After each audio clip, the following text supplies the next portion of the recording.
नमस्कार, शुभकामनाएं, आशीर्वाद। मैं प्राकृतिक चिकित्सा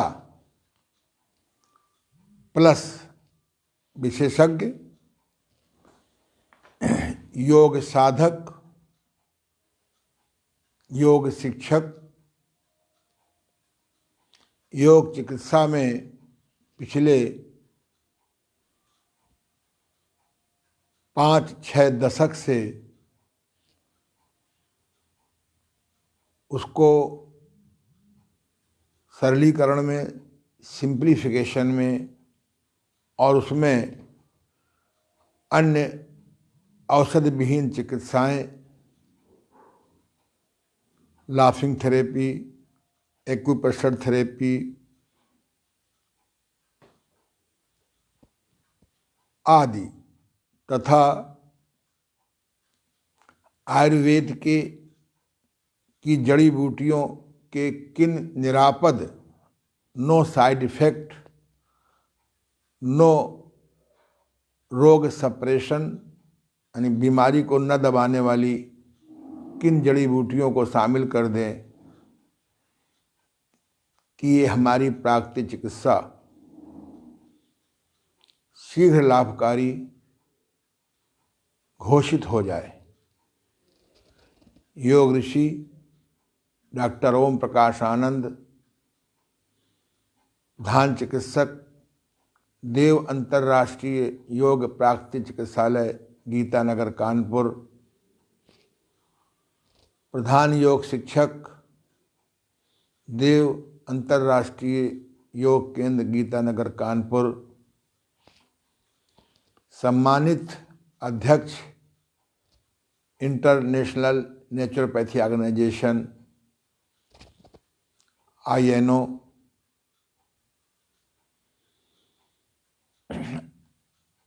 आज बसंत पंचमी है।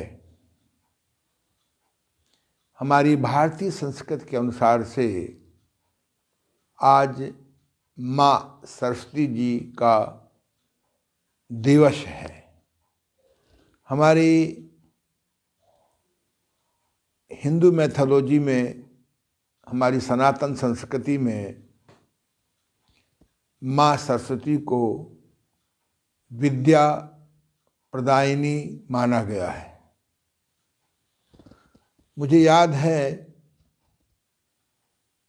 जब मैं आज से लगभग 65-66 साल पूर्व, 67 साल पूर्व स्कूल में, विद्यालय में भर्ती किया गया था, तो वहाँ के जो प्रधान आचार्य थे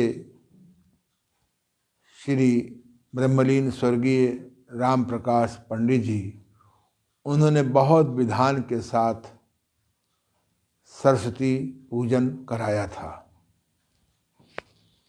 संयोग से मुझे एक ऐसे संत से मिलन हो गया,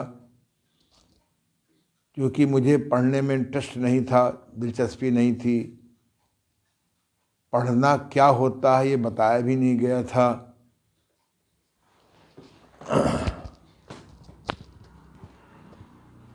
तो एक संत ने मुझे माँ सरस्वती का मंत्र जब दिया, उनके आदेशानुसार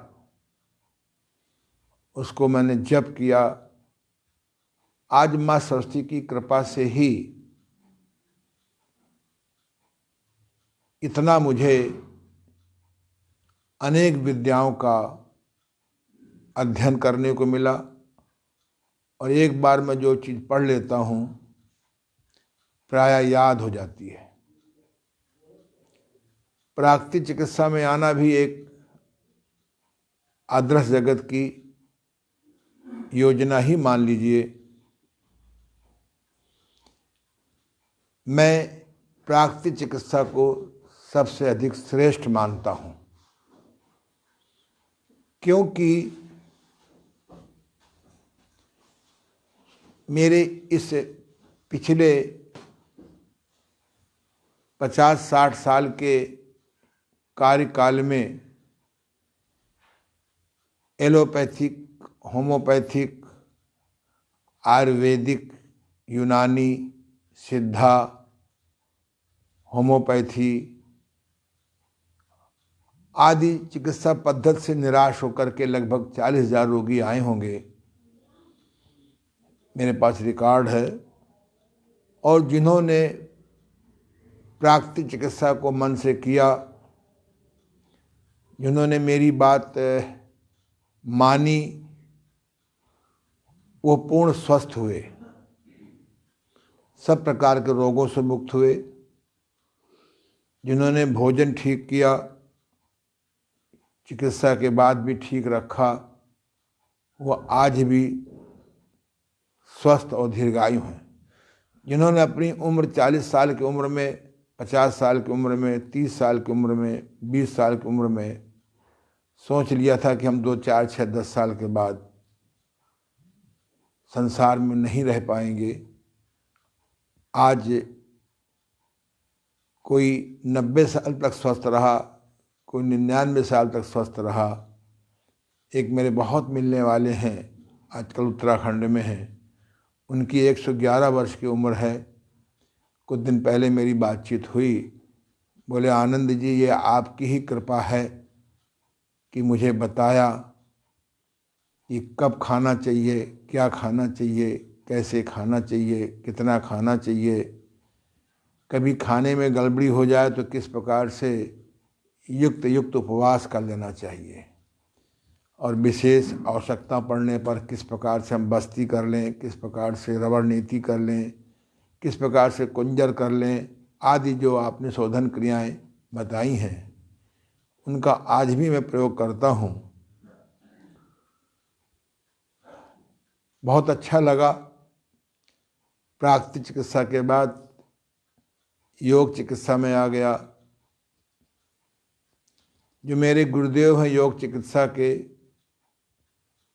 योग साधना के, योग शिक्षा के, जो मेरे प्रथम गुरु हैं, उनके साथ जब मैं रहता था तो बहुत निराश रोगी आते थे, और उन रोगियों को वो बड़ी घरेलू और उपलब्ध जड़ी बूटियां लिख देते थे। पंसारी की दुकान से मंगा करके अपने सामने कुटवाते थे, उसको बताते थे। वह रोगी जब उन निरापद, नो साइड इफेक्ट जड़ी बूटियों का प्रयोग करता था तो रोगी बहुत प्रसन्न हो जाता था, उसे बड़ा आराम मिला। एक मैं उदाहरण दूंगा। कल मेरे पास एक मेरी स्टूडेंट समय लेकर के मेरे पास आई, उसने तकलीफ बताई। मैंने उसको परामर्श दिया कि तुम्हारी कष्ट का कारण है कि तुम पानी नहीं पीती हो। जाड़े में भी पानी तुमको कम से कम 2-3 किलो पीना चाहिए गर्म करके, और गर्मी में तो 4-5 किलो पीना चाहिए। यह कारण दूर करो। और मैंने उसको एक जड़ी दे दी, लो 2 बार दोपहर में, 2 बार शाम को, 2 बार सुबह, इसको पानी के साथ ले लो। उसने मुझे फ़ोन किया, मैंने कहा तुम दूर से ही मुझे फ़ोन बता देना क्योंकि बहुत दूर रहती है। उसने बताया कि मुझे बहुत आराम मिल गया। मैंने कहा पानी भी पियो और ये जड़ी बूटी 3-4 दिन खा लो। अब अगर वो स्टूडेंट आधुनिक चिकित्सक के पास जाती तो 2-4-6 टेस्टिंग करा देती, पता नहीं किस अपने स्वभाव के अनुसार से नर्सिंग होम में भर्ती होना पड़ता, क्या क्या। तो मेरे मस्तिष्क में आया कि जैसे प्राकृतिक चिकित्सा में मैंने योग साधना जोड़ी है, षटकर्म जोड़े हैं, शंख प्रक्षालन की 3 प्रकार की प्राचीन क्रिया, गुरुदेव की क्रिया और आयुर्वेद की विरेचन क्रिया जोड़ी है, ऐसे अगर हम घरेलू हर्बल थेरेपी भी जोड़ दें, अगर इस चिकित्सा पद्धति में हम घरेलू हर्बल थेरेपी भी जोड़ दें, घरेलू वनौषधियों का प्रयोग भी जोड़ दें, घरेलू वनौषधि प्रयोग बोलूँगा तो आपको स्वीकार नहीं है, तो मैं हर्बल थेरेपी बोल रहा हूँ। इनको जोड़ दिया जाए तो रोगी को लाभ भी जल्दी होगा,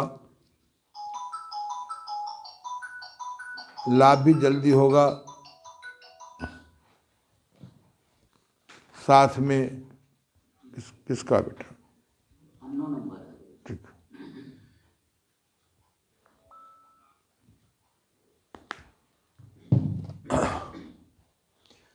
तो इस पर मैंने बहुत गुरुदेव की सेवा की।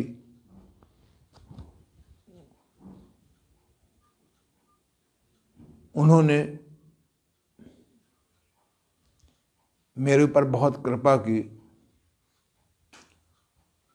आ रहा बेटा।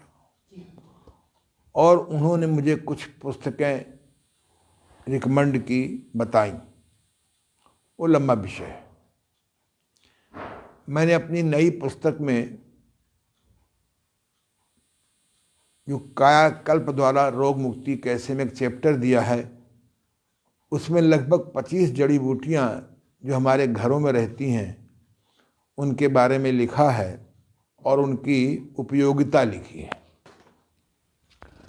तो जितने भी प्राकृतिक चिकित्सक हैं, जितने भी योग शिक्षक हैं, योग साधक हैं, योग चिकित्सा में दिलचस्पी रखते हैं, उनको इस पद्धति को भी जोड़ लेंगे तो जो दाग लगा हुआ है हमारे यहाँ कि प्राकृतिक चिकित्सा तो बहुत कठोर संयम करना पड़ता है, बहुत देर में लाभ होता है, उपवास बहुत करना पड़ता है, इस कलंक को हम मिटा सकते हैं। क्योंकि मनुष्य के अवचेतन मन में जो जीभ की लोलुपता, भरपेट खाने की, अधिक खाने की, जो चीज़ प्रिय होती है चाहे वह हानिकारक हो क्यों ना खा लेते हैं। तो ये जो पृथ्वी माँ है, इसने लगभग 600 जड़ी बूटियाँ हम लोगों के लिए पैदा किया है। गुरुदेव की आज्ञा से मैंने एक पुस्तक भी लिखी है, एलोपैथिक डाइटिन की तरह, क्योंकि हर द्रव्य में, हर जड़ी बूटी में लगभग 20 से और 32 गुण होते हैं। यदि उनका भी ज्ञान हमको हो जाए तो अच्छी बात है। तो मैंने अपनी नई किताब में एक पॉइंट लिखा है, योग शिक्षक एवं प्राकृतिक चिकित्सक को होम हर्बल थेरेपी क्यों सीखना चाहिए।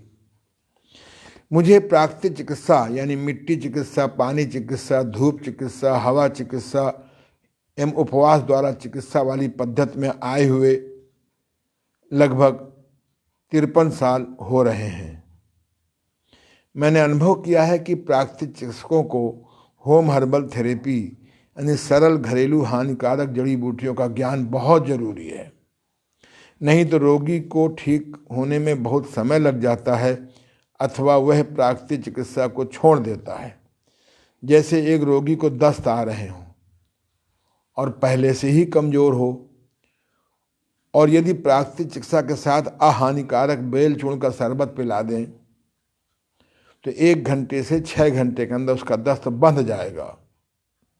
रोगी को गैस फंस गई है तो रोगी कमज़ोर भी है तो प्राकृतिक चिकित्सा के साथ साथ उसे छोटी हरड़ चूसने को दे दें तो 1 घंटे के अंदर उसकी फंसी गैस निकल जाएगी।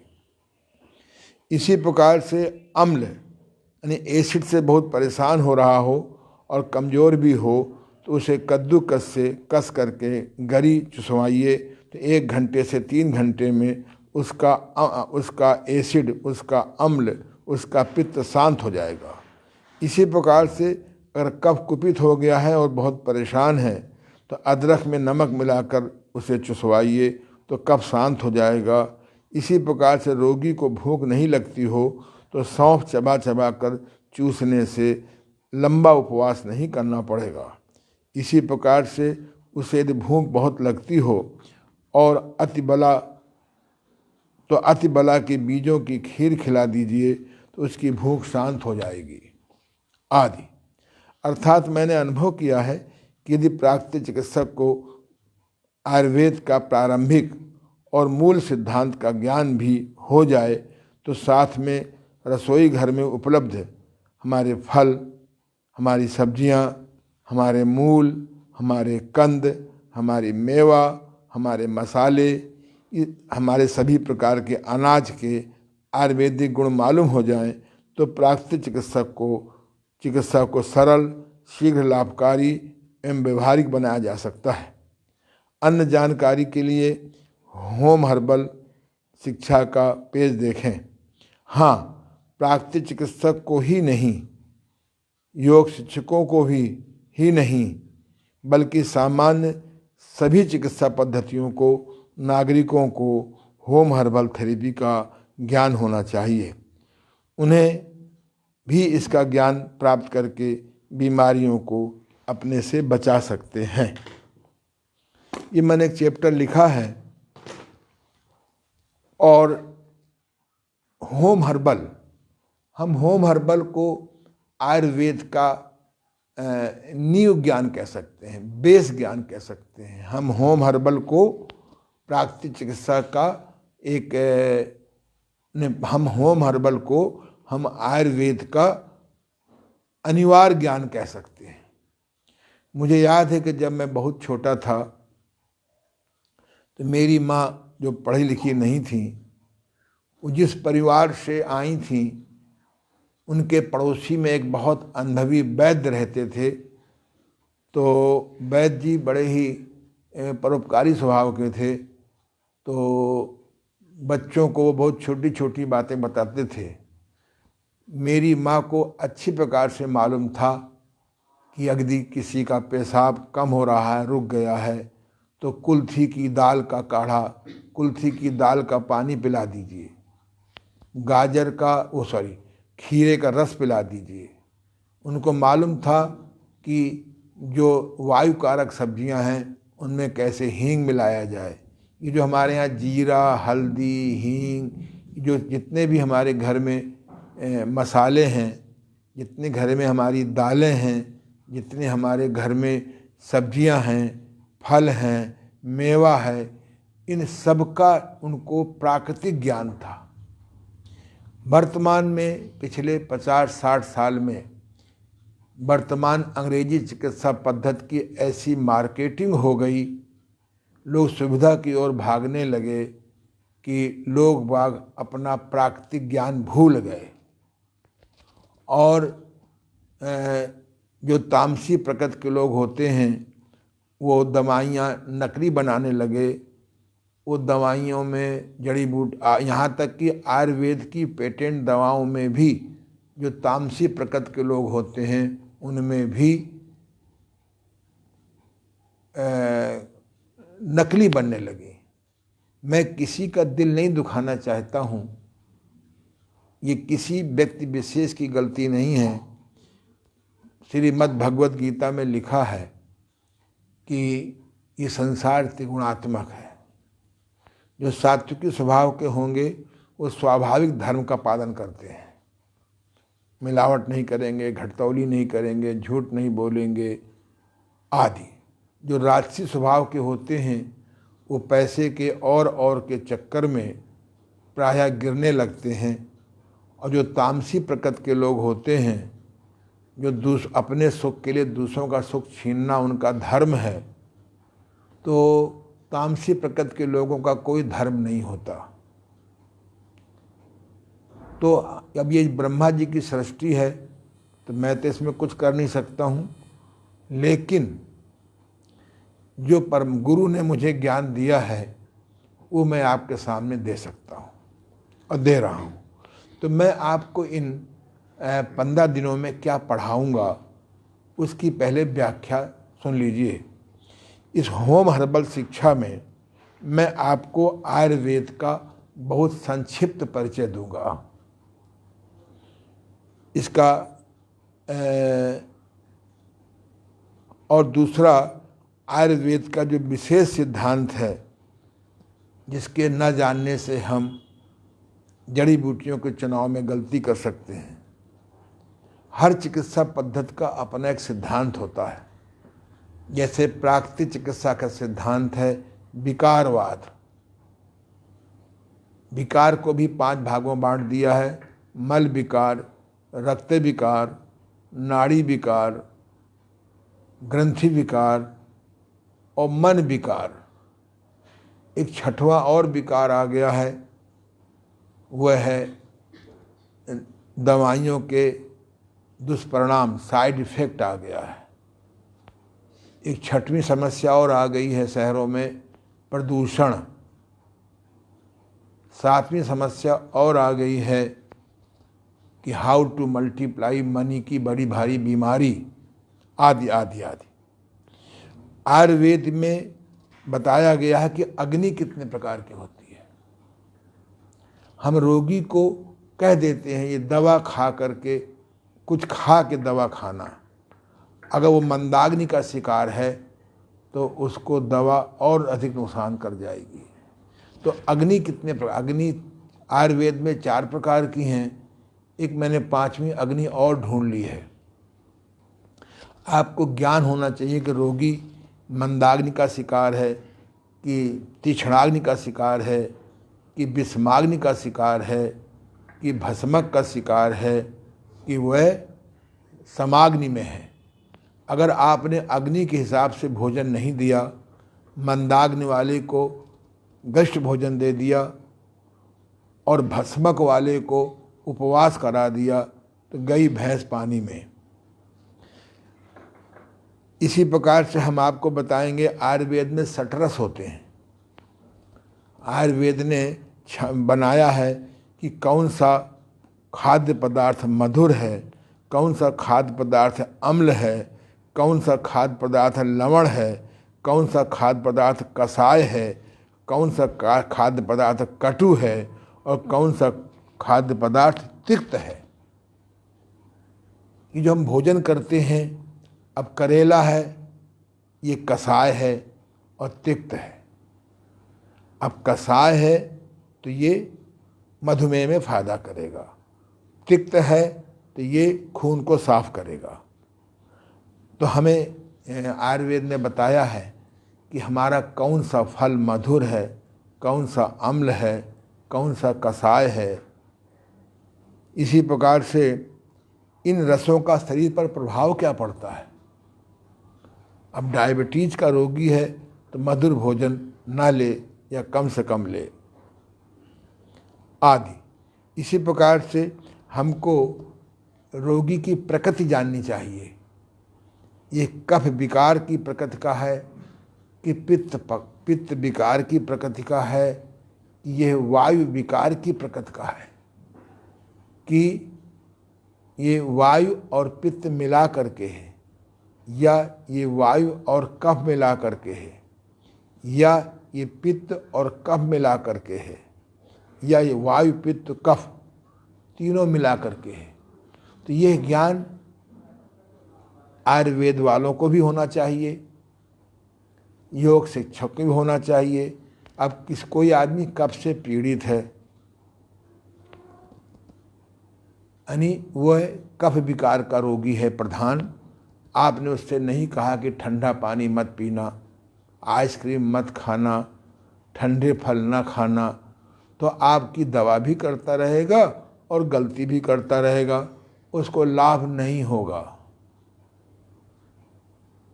यह लाभ होगा तो बहुत देर में होगा, 2, 4, 6, 8, 10 साल में होगा। तब तक उसकी कफ विकार उसके खून में चला जाएगा, उसकी कोशिका में चला जाएगा, उसकी टिश्यू में चला जाएगा, उसके सिस्टम में चला जाएगा। तो इसी प्रकार से अब कोई रोगी अम्ल का रोगी है और आपने अम्ल वाला भोजन बना दिया। अभी कोरोना के चक्कर में लोगों ने ऐसा काढ़ा पिया, काढ़े के पीछे पड़ गए, और ये नहीं देखा गया कि ये काढ़ा पित्त कारक है और रोगी पित्त का रोगी है, ये काढ़ा कफ कारक है और वो रोगी कफ का रोगी है, ये काढ़ा वायु कारक है।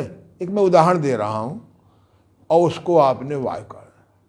मैंने तो कोरोना काल में कोई काढ़ा पाढ़ा नहीं पिया, केवल मुझे तो मालूम था कि कोरोना कोई बीमारी होती ही नहीं है। ये इलेक्ट्रॉन माइक्रोस्कोप की खोज है, ना इलेक्ट्रॉन माइक्रोस्कोप होता ना कोरोना दिखता। अब अगर हमारे वैज्ञानिक एक खोज और कर लें,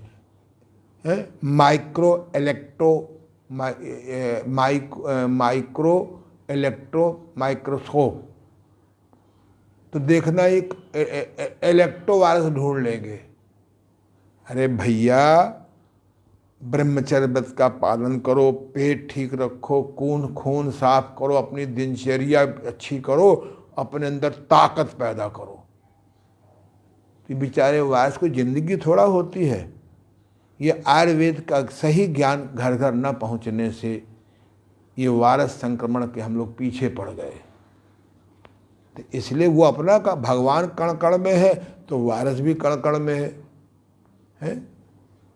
तो इसलिए जैसे भगवान को प्रकट कर लेते हो, ऐसे ही वायरस को का प्रभाव आपके शरीर में न पड़े तो रोगों से लड़ने की शक्ति पैदा करो। हैं? तो गर्म पानी, अरे केवल गर्म पानी पीते हैं। अब मालूम पित्त विकार का रोगी है, ज़्यादा गर्म पानी पी जाएगा तो भी दुखी हो जाएगा। तो लोग काढ़ा पीने से भी ठीक हुए और बिगड़े भी। इसी प्रकार से आगे बढ़े तो वीर या रज, अब इसका ये आदमी उष्ण स्वभाव का है कि शीत स्वभाव का है। अब अगर शीत स्वभाव का आदमी है, उसके शरीर में ठंडक का वास प्रधान है, तो हमको ठंडक अवॉइड करना चाहिए। इस प्रकार अगर उष्ण वीर का है तो जो उष्ण कारक जड़ी बूटियाँ हैं उनको अवॉइड करना चाहिए। ये सब काम कठिन नहीं है, मैं आपको 15 दिन में बहुत अच्छी जानकारी दे दूंगा। इसी प्रकार से हमको दिनचर्या कैसी होनी चाहिए, जो रात में काम करते हैं जगते हैं उनकी दिनचर्या कैसी हो, जो रात में जिनको सोने का सौभाग्यशाली हैं उनकी दिनचर्या कैसे हो, उनकी रात्रचर्या कैसे हो, उनकी ऋतुचर्या कैसे हो। अब जाड़े में आप कपड़े ना पहनो, जाड़ा काटने वाले, तो आप बीमार हो जाओगे। हैं? शादी ब्याह में देखिए कुछ लोग इतने पतले कपड़े पहनते हैं कि समझ में नहीं आता कि कैसे बेचारे इतने पतले कपड़े पहनते हैं। आधा बदन खाली रहता है, और यहाँ जो है हम लोग पूरे कपड़े पहन के जाते हैं तो भी ठंडक लगती है। जरूर कोई ना कोई उनके पास भौतिक या डिवाइन शक्ति होगी, उस चक्कर में मैं नहीं पड़ता हूँ।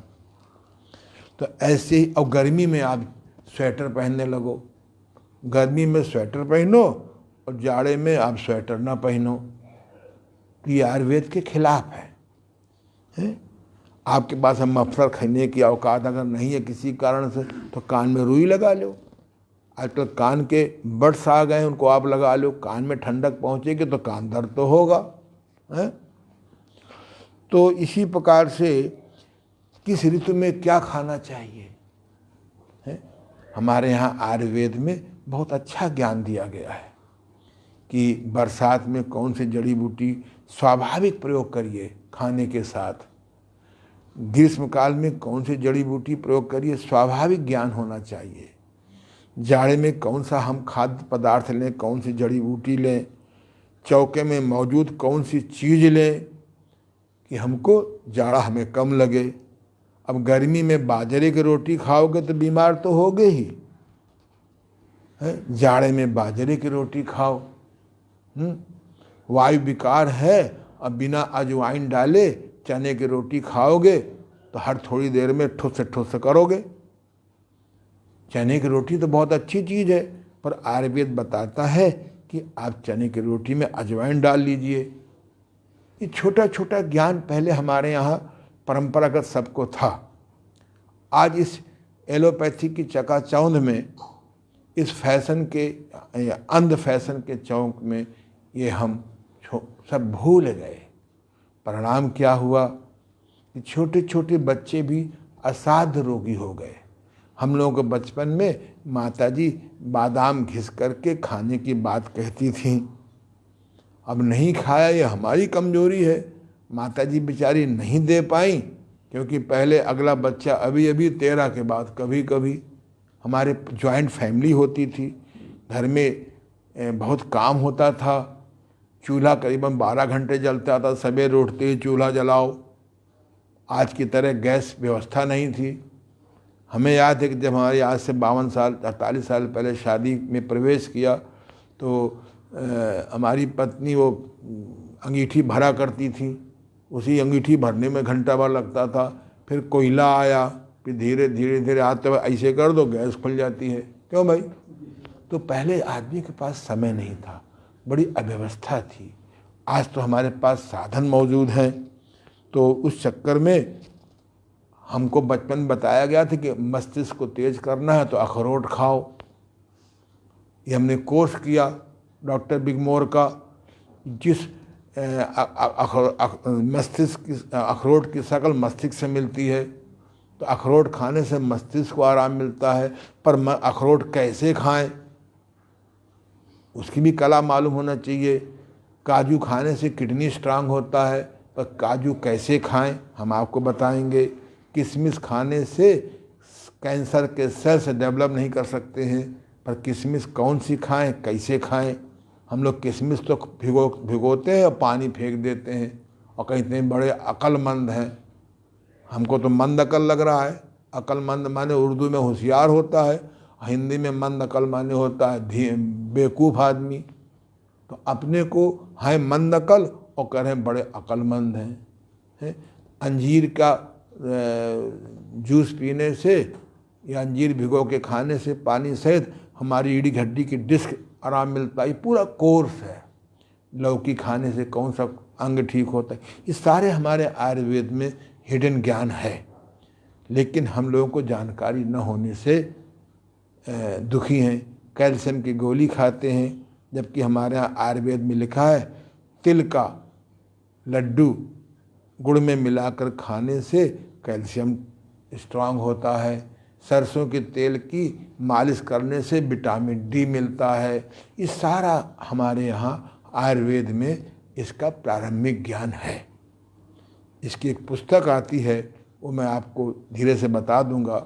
अभी बता दूंगा तो मेरी बात सुनोगे नहीं और पुस्तक के पीछे पड़ जाओगे। पुस्तक से सूचना नहीं मिलेगा। मेरी तरह आपका दिमाग नहीं तेज है, क्योंकि आपने माँ सरस्वती नहीं जगाई है। शायद ही हजारों में कोई एक आदमी माँ सरस्वती को जगाता हो, सिद्ध करता हो। हम पिछले 50 साल से अपने स्टाफ से कहते हैं किताबें पढ़े जा रहे हैं घंटों। अरे माँ सरस्वती को पहले जगाओ, फिर एक बार में पढ़ोगे याद हो जाएगा। लेकिन नहीं है। कुत्ते की पूंछ सीधी करना आसान थोड़ा होता है। फिर जिंदगी में हार जाते हैं, प्राकृतिक चिकित्सा छोड़ देते हैं, योग शिक्षा छोड़ देते हैं, योग चिकित्सा छोड़ देते हैं, आयुर्वेद छोड़ देते हैं। अरे कोई चीज़ याद करना आसान काम होता है क्या? मैंने माँ सरस्वती को जगाया है। आज बसंत पंचमी थी, मैं जल्दी उठ करके मैंने माँ सरस्वती की आराधना की, माँ सरस्वती की पूजा की, उस मंत्र को जाप किया, तब मैं आपको क्लास में पढ़ाने आया हूँ। माँ सरस्वती को जगाए बिना शेर को जगा रहे हो, चूहा को जगा रहे हो, वायरस को जगा रहे हो, कृमि को जगा रहे हो, तो बीमार तो रहोगे ही। आगे देखिए, तो किस ऋतु में क्या खाना चाहिए। शादी कर ली है, वीर की सप्लाई अधिक हो गई है, अब ये नहीं मालूम कौन सा भोजन करें, कौन सी जड़ी बूटी करें कि हम जितना हमारा वीर का सप्लाई है उसका प्रोडक्शन भी तो हो। है ये हरी सब्जी सलाद से थोड़ा वीर बन जाएगा। इसके लिए हमारे यहाँ 7 जड़ी बूटियाँ हैं, उनका ज्ञान हम आपको देंगे। अच्छा है भोग में, संभोग में, भोग में, सेक्स में संयम रखें। ये संयम थेरेपी है। संयम तो रखना ही चाहिए, पर असंयम हो गया और नहीं भी असंयम हुआ, हम कौन सी जड़ी बूटी का प्रयोग करें जिससे हमारा वीर में वृद्धि हो, स्तंभन शक्ति हो, हमारा वीर का शोधन हो। अब गंदे वीर से कोई राणा प्रताप थोड़ा पैदा होंगे कि स्वामी दयानंद पैदा होंगे। ये सब मरगुल्ला बच्चे पैदा होंगे जो दिन भर आप मोबाइल देखेंगे और तुम्हारी दाढ़ी नोच नोच के तुम्हारा सब अर्थ अनर्थ का कमाया धन बर्बाद करा देंगे। इसलिए हमारे यहाँ ऐसी जड़ी बूटियाँ दी हैं, 7 जड़ी बूटियाँ हैं, उनका ज्ञान होना चाहिए। ज्ञान नहीं होगा तो 2 रुपए की चीज़ 20,000 में खरीदो। देश हमारा 80% पहले ही इस लायक है कि ठीक से खाना नहीं खा सकता। मुट्ठी भर लोग हैं और जो मुट्ठी भर लोग हैं वो ज़्यादा जड़ी बूटी खा जाते हैं। तो हमारे आयुर्वेद में बताया गया है इसको बाजीकरण, इसका नाम है बाजीकरण, एक शब्द है। हम कौन सी चीज़ जड़ी बूटी प्रयोग करें कि हमारे रसायन का काम करें। रसायन माने होता है वो जड़ी बूटी, वो खाद्य पदार्थ जिसमें बुढ़ापे के जो कोशिकाएं हैं, जो बुढ़ापे की एजिंग प्रोसेस है वो स्लो हो जाए या ना हो। तो ये हमारे आयुर्वेद बताता है कि कौन कौन सी चीज़ बाजीकरण है, कौन कौन सी चीज़ रसायन है, कौन कौन सी चीज़ रक्त शोधक है, कौन सी चीज़ रक्त वृद्धिकारक है। मैं शुरू से कहता हूँ कि हम वैद्य तैयार करें, अच्छी बात है, पर हम वैदिकी का ज्ञान क्यों न फैलाएं। हम प्राकृतिक चिकित्सक तैयार करें, पर प्राकृतिक चिकित्सा ज्ञान जन जन में क्यों न फैलाएं। हम योग शिक्षक तैयार करें, पर हम क्यों नहीं योग शिक्षा का ज्ञान उन लोगों को दें जिनको नौकरी नहीं करनी है, रोजगार नहीं चाहिए। मेरी एक प्लानिंग बहुत जल्दी आपके सामने आएगी कि जो लोग 60 वर्ष के हो गए हैं और स्वस्थ हैं, स्वास्थ्य में इंटरेस्टेड हैं, उन लोगों को ऐसा ज्ञान दिया जाए कि वह लोगों की सहायता करें। हमारी भारतीय संस्कृति में 4 वर्ण बनाए गए हैं। 25 वर्ष तक ज्ञान इकट्ठा करो, गुरुकुल में पढ़ो, जीवन उपयोगी ज्ञान इकट्ठा करो। 25 साल से 50 साल तक आप गृहस्थ में रहिए। 50 साल से 75 साल तक आप वानप्रस्थ में रहिए, साधना करिए और अच्छी वान तैयारी करिए, स्वास्थ्य की जो स्वास्थ्य गिर गया उसको ठीक करिए, और 75 साल से 100 साल तक सन्यास का जीवन जीजिए। सन्यासी लोग हमारे यहाँ गुरुकुल चलाते थे, सन्यासी लोग हमारे यहाँ समाज में ज्ञान देते थे, क्योंकि उनको पैसे का आकर्षण नहीं होता था।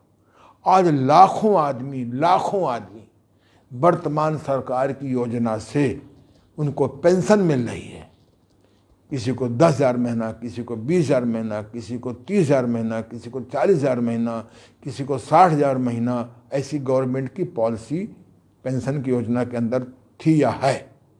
1-1 लाख रुपया तनख्वाह पेंशन मिल। हमारे एक मित्र हैं, नाम नहीं बताएंगे, लखनऊ में सन 69-70 में मेरे पास आते थे सीखने। 70 में वो इंजीनियर थे, एग्जीक्यूटिव हो गए बाद में, और उनकी परसों मेरी बात हुई, ऐसे हमने फ़ोन किया, बोले गुरुजी 1 लाख रुपया महीना मेरे को पेंशन मिल रही है। ये सब आपकी ही कृपा से है। आपने ऐसी स्वस्थ रहने की कला सिखा दी कि मैं इस 92 नहीं बल्कि 96 वर्ष की उम्र में भी आज भी बिल्कुल मैं युवक हूँ। अरे हमने कहा दशांश निकाला करो। अरे बोले बच्चे के लिए पेट्रोल पंप खुलवा रहा हूँ। अरे बाबा, समाज का भी ऋण है, प्राकृतिक चिकित्सा का भी ऋण है आप पर, डॉक्टर आनंद का भी ऋण है, उसको चुकाओ। खैर उनको मैंने समझाया, मैंने कहा जो मैंने पुस्तक लिखी है कायाकल्प द्वारा रोग विज्ञान, इसकी 100 किताबें मंगवा लो।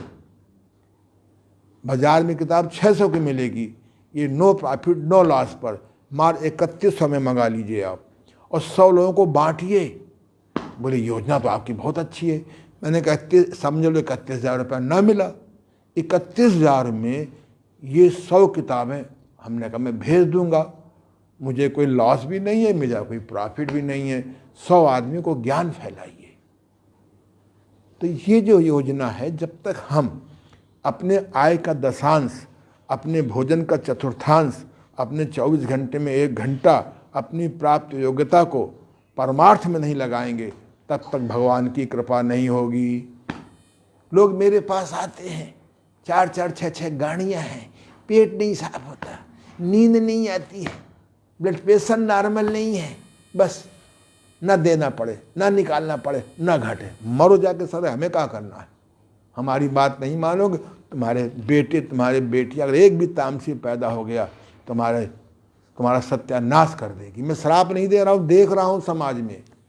तो इसलिए आप अगर प्राकृतिक चिकित्सा अपनाएंगे, योग साधना करेंगे, जड़ी बूटियों का ज्ञान रखेंगे, चुम्बक चिकित्सा सीखेंगे, एक्यूप्रेशर सीखेंगे, साक्षी ध्यान सीखेंगे, तो आप लोगों का कल्याण भी करेंगे। इन नौजवानों को योग शिक्षक बनाओ, नौकरी चाहिए, नौकरी कहाँ नौकरी धरी पड़ी है।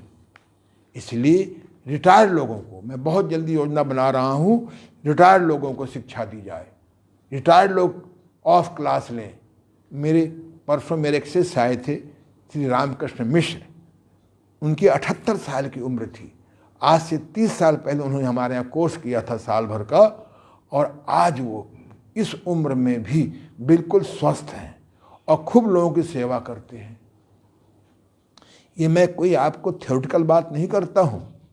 फिर मैंने उनको ये किताब उपहार में दी। कल मेरे पास फ़ोन आया, गुरुजी बहुत अच्छी किताब लिखी है, और ये किताब भी मैं आपके यहाँ से बहुत जल्दी 10 मंगाऊंगा और 10 लोगों को दूंगा। आप मिठाई के डिब्बा बांटते हो, ये साहित्य बांटिए। आज क्रिश्चियन टॉप पर क्यों चला गया, वो लोग मुफ्त साहित्य बांटते हैं। तो अभी हमारे एक बहुत अच्छे मित्र हैं विमल झाझरिया जी, उन्होंने कल 40 पुस्तक मंगाई, अपने फाउंडेशन की फ़ोटो लगवा दी उनके, वंदना झाझरिया जी के फाउंडेशन की, और उन्होंने कहा कि किताब भेजिए। हम 40 लोगों को, विशिष्ट लोगों को किताब दिया। ये मैं किताब का प्रचार नहीं कर रहा हूँ, ये किताब पढ़ेंगे जिन्हों को छोटी छोटी बातें नहीं मालूम, गैस से परेशान है, अरे छोटी हर चूसो, भूख नहीं लगती है तो खाने के पहले सौंफ चूसो, एसिड बन रहा है तो गरी का बुरादा चूसो। छोटी छोटी मैंने बातें लिखी। दस्त आ गए तो बेल का शरबत पियो, दस्त नहीं निकल रहा है तो आप कैसे निशोध का पाउडर लो। छोटी छोटी बातें मैंने लिखी हैं। मेरे जीवन का उद्देश्य यही है कि ये हमारी जो सनातन संस्कृति है, जो हमारी जड़ी बूटियाँ हैं, ये घर घर में पहुँचे। आज एक गरीब आदमी, चलो अब तो कुछ दिनों से सोचा है कि इलाज कराओ, 5 लाख गवर्नमेंट देगी। अरे गवर्नमेंट 5 लाख देगी, पर जो ये केमिकल दवाइयाँ बॉडी में पहुँच जाएंगी, ये थोड़ा गवर्नमेंट रोक पाएगी। बताओ, अगर हम 10, 20, 50, 100 रुपया में ठीक हो जाएं अपने, तो काय को केमिकल दवाएं बॉडी में डालते हो। तो इसी प्रकार से हम आपको बताएंगे कि इसी प्रकार से आपको बताएंगे अपनी धनचर्या कैसे करो।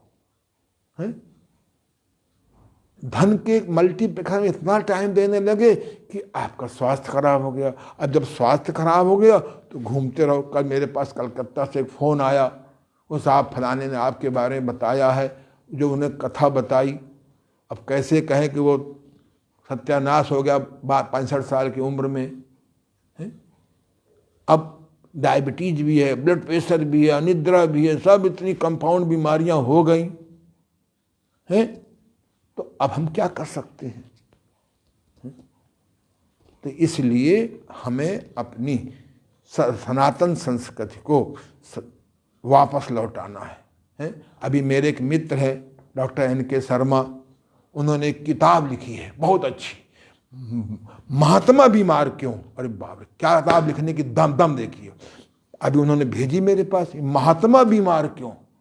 ये महात्माओं को नहीं मालूम कि कब खाना चाहिए, कैसे खाना चाहिए, कितना खाना चाहिए, उपवास कैसे करना चाहिए, बीमार पड़े तो बस्ती कैसे करें, नीति कैसे करें। ये लोग धर्मांता के नाम से, भगवान के नाम से भ्रमित करते हैं। इन महात्माओं को भी ज्ञान होना चाहिए। अगर महात्मा लोगों को ज्ञान हो जाए, अपने प्रवचन में कहने लगे खरी भूख में खाओ नहीं तो भगवान गुस्सा हो जाएगा, चबा चबा के खाओ नहीं तो भगवान गुस्सा हो जाएगा, भूख से कम खाओ नहीं तो भगवान गुस्सा हो जाएगा, पेट खराब है तो बस्ती करो, फलाने जड़ी बूटी का सेवन करो नहीं तो भगवान गुस्सा हो जाएगा, है ईश्वर की कृपा बंद हो जाएगी। ये भगवान है क्या? भा माने भूमि, गा माने गगन, वा माने वायु, आ माने अग्नि, ना माने नीर। प्रकृति के पंच महाभूत असली हैं भगवान के दूत। और जब भगवान के दूत को गुस्सा कर दोगे तो ना तुम स्वस्थ रहोगे ना दीर्घायु रहोगे। तो इसलिए हमको लौटना है, प्राकृतिक चिकित्सा की ओर लौटना है, योग साधना की ओर लौटना है, योगासन की ओर नहीं। टांग नीचे, पैर ऊपर, गर्दन दाएं, ये योग नासन, ये योग नहीं है। योग एक ही है, युक्ताहार विहारस्य युक्त चेष्टस्य कर्मसु युक्त शोधन बोधस्य योगो भवति दुखा। हमारा भोजन सही हो, हमारी आहार विहार विचार सेक्सचर्या और धनचर्या संतुलन में हो, हमारे अच्छे कर्म होने चाहिए, हमको शोधन क्रियाओं का ज्ञान होना चाहिए। बस्ती है, नेति है, नौली है, धोती है, त्राटक है, कमाल शोधन है, संघ प्रक्षालन है, कट स्नान, महन स्नान, धूप स्नान, मालिश, भाप स्नान, सूर्य स्नान, उपवास की सही कला और योनि डूस। महिलाओं को मैं एक दिन योनि डूस सिखाऊंगा। 100 में 99 महिलाओं को लिकोरिया की बीमारी है, 99 महिलाओं को मासिक धर्म की परेशानी है, 100 में 90 लोगों को कैंसर होने जा रहा है, गर्भाशय का, सर्वाइकल। आप ढपली बजाते रहो, हरे रामा हरे कृष्णा, बजाते रहो ढपली।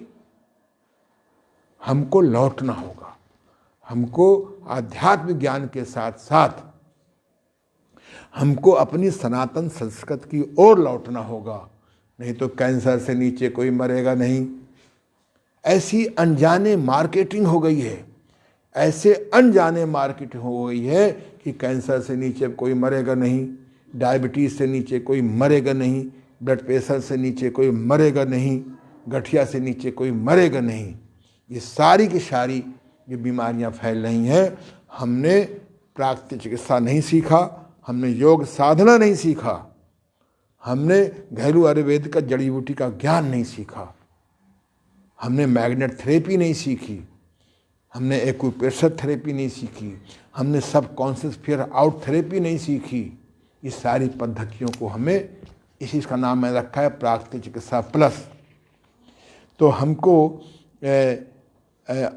आयुर्वेद में मुख्य 20 द्रव्य शब्द हैं, वैसे तो लगभग 32 हैं, और एक विशेष किताब मेरे पास है जिसका मैंने अध्ययन करा है, चिकित्सा चंद्रोदय भाग 1। ये किताब सन 70 में की छपी हुई है और करीबन मैंने सन 78 में किताब कहीं से प्राप्त की थी। इस चिकित्सा चंद्रोदय में 300 शब्दावली हैं। आपको 300 शब्दावली नहीं सीखना, आपको केवल 20 शब्दावली सीखनी है। जैसे कुपथ्य क्या होता है, अनुलोमन क्या होता है, ओज क्या होता है, कल्क क्या होता है, गरिष्ठ क्या होता है, ग्राही शब्द का क्या अर्थ होता है, इसी प्रकार से दीपन का क्या अर्थ होता है, विरेचन का क्या अर्थ होता है। इसी प्रकार से लगभग 20 शब्द हैं। अगर इन शब्दों का अर्थ मालूम हो जाए तो आपको जड़ी बूटी को समझने में कोई दिक्कत नहीं होगी। ये कठिन नहीं है। ऐसे ही इन औषधियों का सिद्धांत क्या, मोटा मोटा सिद्धांत है। ये जड़ी बूटी कफ नाशक है तो आप अगर कफ हटाना है तो ले लीजिए। ये जड़ी बूटी कफ कारक है तो अगर कफ है तो नहीं लीजिए। ये जड़ी बूटी पित्त कारक है, अगर आपको पित्त है तो जड़ी बूटी नहीं लेनी है। ये जड़ी बूटी पित्त नाशक है तो पित्त है तो ले लीजिए। ये जड़ी बूटी वायु कारक है और वायु ऑलरेडी बन रही है, ये नहीं लेना है। ये जड़ी बूटी वायु सामक है, अगर वायु बनती है तो सामक ले लीजिए। छोटी छोटी चीज़ों का ज्ञान हमको नहीं है। ये जड़ी बूटी अमुक अवगुण पैदा करने वाली है, अब ये जड़ी बूटी वजन घटाने वाली है, और आप वजन घटाने वाली जड़ी बूटी ले रहे हो बढ़ाने के लिए। ये जड़ी बूटी वजन को बढ़ाने वाली है, अब वजन आपका बढ़ रहा है। जड़ी बूटी में केवल जड़ी बूटी नहीं आती, लौकी भी जड़ी बूटी है, करेला भी जड़ी बूटी है, ये आपका मूंग भी जड़ी बूटी। जितनी हमारी चौके में चीज़ें हैं ये जड़ी बूटियाँ हैं। जड़ी बूटी माने होता है जड़।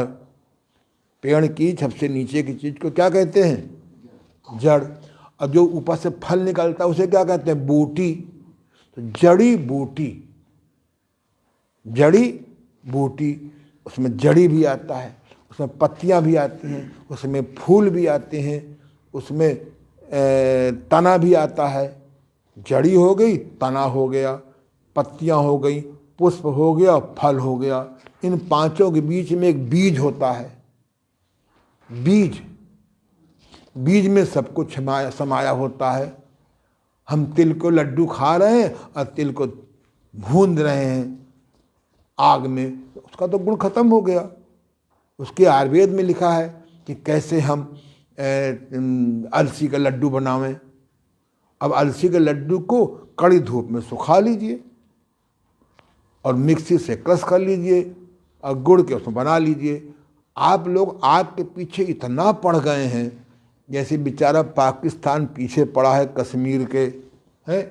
जितना कश्मीर की लड़ाई में बदमाशी पैदा करने में पैसा खर्च किया है, अगर इतना पैसा लड़ाई में ना खर्च करता तो सोने की सड़कें बन जाती वहाँ पे। जितना पैसा हमने कश्मीर में खर्च किया है साधनों में, सुविधाओं में, अगर ये खर्च करने से बच जाता तो कश्मीर में सोने की सड़कें बन जाती हैं, सोने की सड़कें। तो लड़ाई में पैसा खर्च करते रहो, है। इसलिए भैया आप समझो मेरी बात को। आप लोग आग के पीछे पड़े, आनंद जी आप इतने स्वस्थ क्यों हैं? अभी हमने जो है 1 किलो पानी तैयार किया गरम अपने हाथ से, और उसमें नींबू डाला हमने एक, क्योंकि वजन नहीं बढ़ने पाए, और उसमें शहद डाला हमने लगभग 25 ग्राम। अब बढ़िया घोंट करके पी के आए हैं। अब 25 ग्राम 50 ग्राम शहद पहुंच जाए, शहद के पैसे ना हो तो गुड़ डाल लो। गुड़ के अंदर जितने गुण हैं उतने शहद के अंदर गुण नहीं है। गरीब, आयुर्वेद ने गरीबों की भी सहायता की है। हमारे गुरुदेव कहते थे जो हीरे की भस्म में गुण है वही जीरे की भस्म में गुण है। अब जीरा सस्ता है, हीरा बड़े आदमी खाएं। हमने तो कानपुर में ऐसे लोग हैं हमारे संपर्क के जो सोने के बर्तन में खाना खाते हैं, जो सोने के बर्तन में खाना बनता है, लेकिन सबको, किसी को डायबिटीज है, किसी को ब्लड प्रेशर है, किसी को कैंसर, क्योंकि सोने के बर्तन का खाया भोजन बहुत ताकत और रसायन होता है। लेकिन साथ में ये भी तो बिना भूख के खा रहे हो, बिना चबाए खा रहे हो, ठूस ठूस के खा रहे हो, जो नहीं खाना चाहिए वो खा रहे हो, टट्टी पेशाब के बेग को रोक रहे हो। जब लॉ ऑफ नेचर नहीं मानोगे तो जड़ी बूटियाँ रस रसायन में अपना गुण नहीं दिखा पाएंगी। आयुर्वेद सिखाता है आपको। एक आयुर्वेद में किताब है स्वास्थ्य रक्षा, ये देखिए, ये स्वास्थ्य रक्षा किताब मैंने सन 78 में खरीदी थी। इसके पढ़ने से मालूम होता है कि इस किताब के पढ़ने से मालूम होता है कि हमको कैसे दिनचर्या हो, कैसे रात्रचर्या हो, कैसे भोजनचर्या हो। दूसरी ये मैं आपको इसलिए दिखा रहा हूँ कि चलो अपनी भारतीय संस्कृति की ओर। ये चिकित्सा चंद्रोदय 7 भागों में है। अभी किताब मिलती नहीं आसानी से क्योंकि लोग खरीदते नहीं हैं।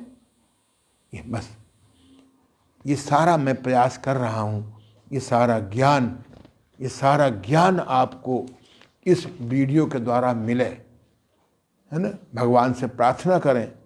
मैंने भगवान जी से भी कह दिया है कि अगर मुझसे गुड काम लेना हो तो 8 साल जिंदा रखो, यानी 80 वर्ष तक। मुझसे बेटर काम लेना हो तो 90, मुझे 18 साल टाइम दे दो। अगर हमको बेस्ट काम लेना हो तो 28 साल मुझसे काम ले लो। मुझे स्वस्थ रखो, मुझे सद्बुद्धि दो। ऐसे वीडियो में पढ़ाता रहूँ। अब हो सकता है कुछ लोग गुस्सा हो जाएं कि बुढ़ऊ नहीं मरेंगे तो हमको हेड कैसे बनने को मिलेगा, तो मेरी गलती थोड़ा है। अरे भाई, हम समाज को देना चाहते हैं, वो समाज अपना परिवार बढ़ाना चाहते हैं। अरे परिवार को आज तक कोई संभाल पाया है? हमारा चिंतन समग्र है। जैसे मैं दुखी था और मैं सुखी हो गया, ऐसे आप भी सुखी हो। आओ मेरे आंदोलन में हाथ बटाओ। मेरे पर कोई जिम्मेदारी नहीं व्यक्तिगत। मेरे बच्चे टू मच आर्थिक इंडिपेंडेंट है। मेरी पत्नी मुझे पूरा सहयोग करती है। मेरा छोटा भाई, जब मुझे कोई प्रॉब्लम कोई आती है आर्थिक, उसको मैं खबर करता हूँ, वो मुझको पहुँचा देता है, फिर मैं वापस कर देता हूँ। तो आओ हम जैसे लोग समाज में जो काम कर रहे हैं उनका हम सहयोग करें। सबसे बड़ा सहयोग है। अंत आदि में इसी प्रकार से हम आपको पढ़ाएंगे कि गेहूँ, चना, मूंग, इनका हम चिकित्सकात्मक प्रयोग कैसे करें। इसी प्रकार से हम आपको पढ़ाएंगे कि आपको हम सेब, अमरूद, अनार, इनका ट्रीटमेंटल प्रयोग कैसे करें। इसी प्रकार से हम पढ़ाएंगे आपको कि आप बादाम, काजू, अखरोट का ट्रीटमेंटल प्रयोग कैसे करें। इसी प्रकार से हम आपको पढ़ाएंगे कि लौकी, तरोई, परवल, इनका हम ट्रीटमेंटल प्रयोग कैसे। सब जड़ी बूटियाँ हैं ये।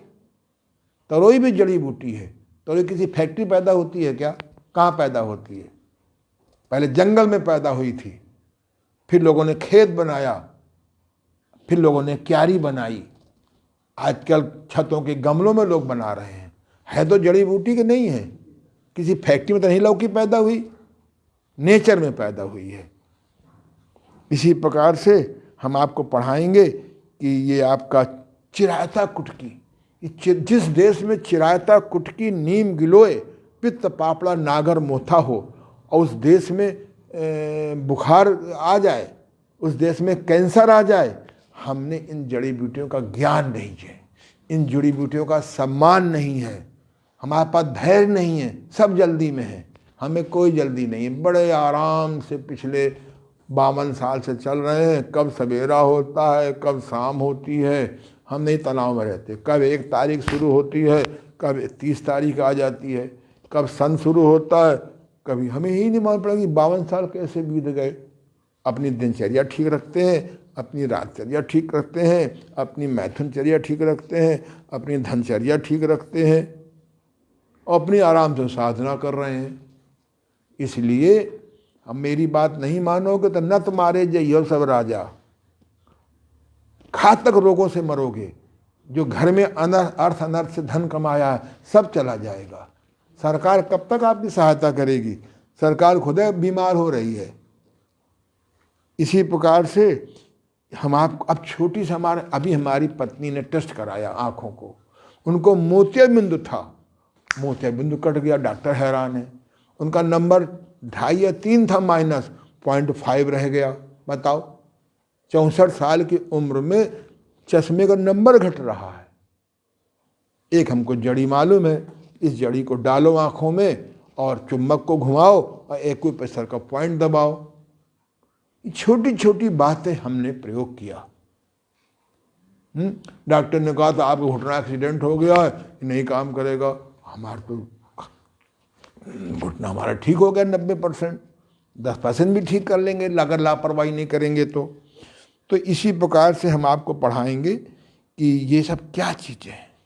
छोटी छोटी बीमारियों में हमको इलाज जानना चाहिए। कब्ज हो गया तो क्या करें, गैस हो गया तो क्या करें, जुखाम हो गया है तो क्या करें, बुखार नहीं आ गया है तो क्या करें। बुखार आया, झट से गोली खाई, बुखार उतर गया, बड़े खुश। 2 घंटे बाद फिर बुखार आया, फिर डबल गोली खा ली, बुखार 4 घंटे में उतर गया। फिर हमने जोर से 3 गोली खाई, फिर जोर से मारे, चाकू भोंक दिया पैना इंजेक्शन के नाम से, बड़े खुश। वो बुखार आपका उतर नहीं रहा है, आप बुखार को दबा रहे हैं। आप जुखाम की जो गोली खा रहे हैं, ये बुखार जुखाम आपका ठीक नहीं हो रहा है, दब रहा है। जो गैस की गोली खा रहे हैं, जो गैस ठीक नहीं हो रही है, गैस को दबा रहे हैं। हाँ, इमरजेंसी कभी पड़ जाए तो जीवन रक्षा के लिए मैं विरोध नहीं करता हूँ। आपके पास चुंबक चिकित्सा का ज्ञान होना चाहिए। हमने इस किताब में लिख दिया है, हमारे वीडियो है, योग ऋषि ओम प्रकाश आनंद में जाइए और वहाँ पढ़िए, 90% चुंबक ठीक हो जाएंगे।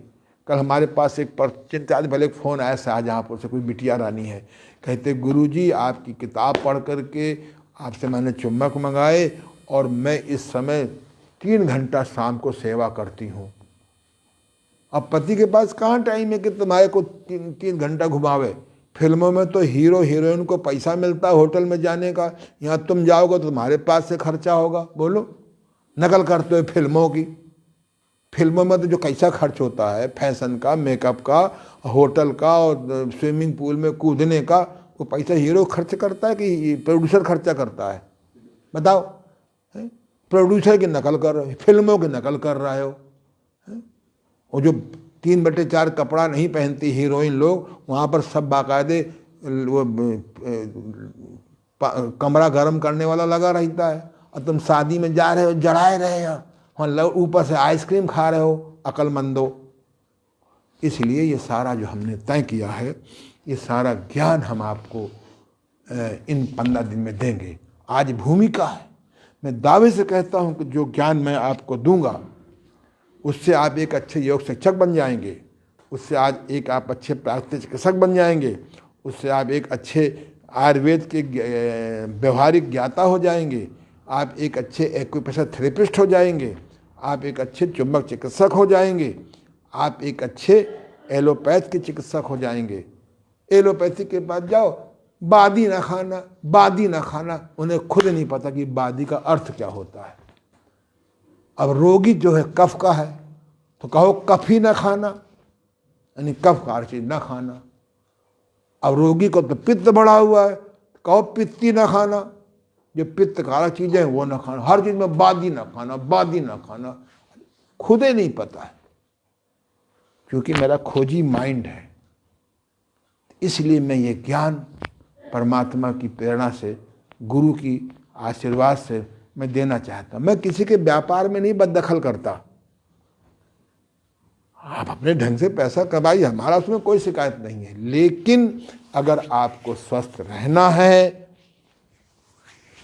तो आपको भोजन विज्ञान सीखना पड़ेगा, दिनचर्या विज्ञान सीखना पड़ेगा, रात्रचर्या विज्ञान सीखना पड़ेगा, ऋतुचर्या विज्ञान सीखना पड़ेगा, मैथुनचर्या विज्ञान सीखना पड़ेगा, अर्थ के मामले में मैनेजमेंट सीखना पड़ेगा, और साथ में जड़ी बूटी का ज्ञान करो।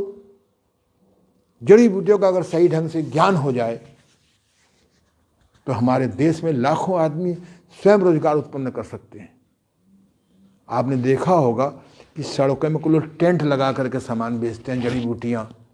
मैं उनके पास गया, मिला, बैठा, नकली बीमार बन के देखा। अब बेचारे मजबूर है।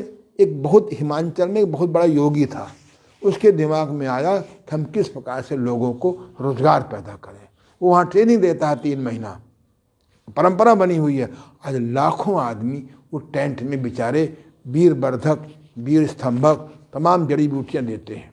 अगर उन जड़ी बूटी के साथ में आपकी प्राकृतिक चिकित्सा जुड़ जाए, आपकी योग चिकित्सा जुड़ जाए तो सोने में सुहागा। वो भी क्या करें बेचारे, हिमाचल प्रदेश से आते हैं, टेंट लगाए हैं, अगर 2 रुपए का चीज़ 2000 में ना बेचें तो कहाँ से खाएंगे।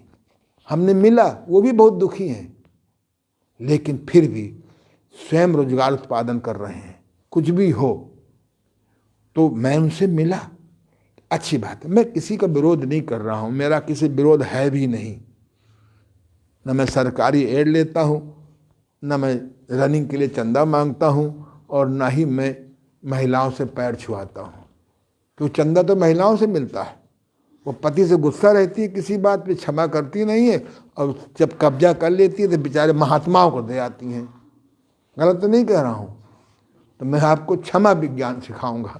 मेरी बात को भाई बुरा मत मानना, मैं बहुत साफ सुथरी बात करता हूँ।